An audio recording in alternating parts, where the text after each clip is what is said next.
తుళ్లూరులో వివిధ కార్యక్రమాలు జరిగాయి. వివరాలు రాజధాని రిపోర్ట్లో.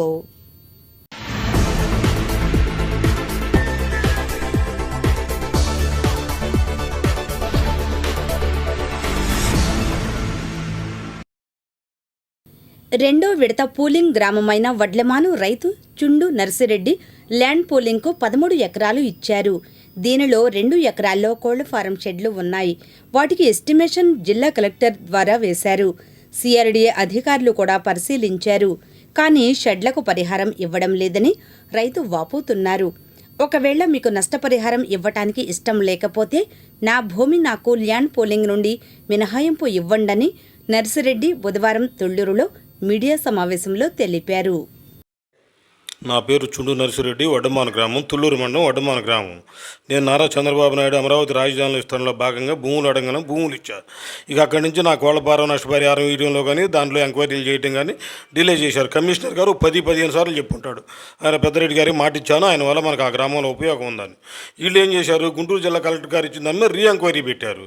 వాళ్ళు ఏమంటున్నారు, కలెక్టర్ ఆఫీస్ వాళ్ళు మేము ఏదైనా ఉంటే డిపార్ట్మెంటల్ ఎంక్వైరీ చేయాలి, మేము తప్పు చేసి ఉంటే మమ్మల్ని సస్పెండ్ చేయడం, ₹1,00,00,000 తేడా చేసామని చెప్పాలి అని చెప్పి ఇదంతా నాకెందుకని చెప్పి మొన్న సోమవారం గ్రీవెన్స్లో భార్గవ తేజ గారిని కలిసి లెటర్ ఇచ్చాను, అర్జీ ఇచ్చాను. నా పూలింగ్లోంచి నన్ను మినహాయించండి, మీరు రేపు క్యాబినెట్ ముందు జరిగినా సిఆర్డీ అథారిటీ ముందు జరిగినా ఏది ముందు జరిగితే దాంట్లో ఆమోదం తెలిపి నాకు పూలింగ్లోంచి మినహాయింపు ఇవ్వాల్సిందిగా నేను కోరాను వాళ్ళని.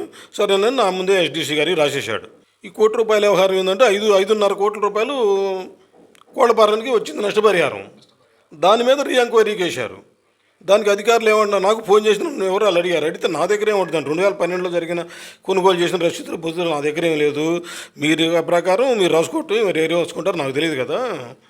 ఏదైనా ఉంటే వాళ్ళు కూడా చివరికి అన్నారు, ఏదైనా మేమైనా తప్పు చేస్తుంటే మా మీద విజిలెన్స్ వాళ్ళకి అప్పచెప్పాలి, మా మీద మళ్ళీ రీ ఎంక్వైరీ మమ్మల్నే పెట్టమన్నారు. రెండో సంతకం కూడా అందలేదండి. అంటే అక్కడ 5% డిస్క్రిప్షన్, అంటే ప్రభుత్వం దగ్గరే ఉంది 5% డిస్క్రిప్షన్ తరుగుదల రాశారు. సుప్రీంకోర్టు గైడ్లైన్స్ ఏం చెబుతుంది, ఆ తరుగుదల కూడా ఎంతో కొంత కలిపి ఉండే మానవతా దృక్పథంతో గైడ్లైన్స్ ఉంది. అసలు నాతో డిస్కస్ చేయడానికి ముందు అసలు అధికారులు లేరు. ప్రతి చిన్న విషయాన్ని కూడా కమిషనర్ గారినే కలవాలి, ఇక లేదంటే ఇక దాని గురించి ఎవరు పట్టించుకోరు అని చెప్పి ఇప్పుడు కలవాలి. పద్దాకలు ఆయన ఆయన సింగపూర్ ఏదో వెళ్ళాడు అన్నారు. ఈ 10 రోజులు అసలు ఏం లేదు. ఈ 5 నెలలు నేను ఇచ్చిన కానీ జరుగుతుంది. అది 5 నెలల నుంచి అని పెట్టి అది నాకు ఫైనల్ చేయించండి మీరు. అది ఒకటి చెప్తే నాకు అవసరం అయిన రోజు అప్పుడు మాట్లాడుకుంటాం. నారాయణ గారు నేను ఇంకా వస్తారు, పెద్దలు వచ్చినప్పుడు అప్పుడు మాట్లాడుకుంటాం.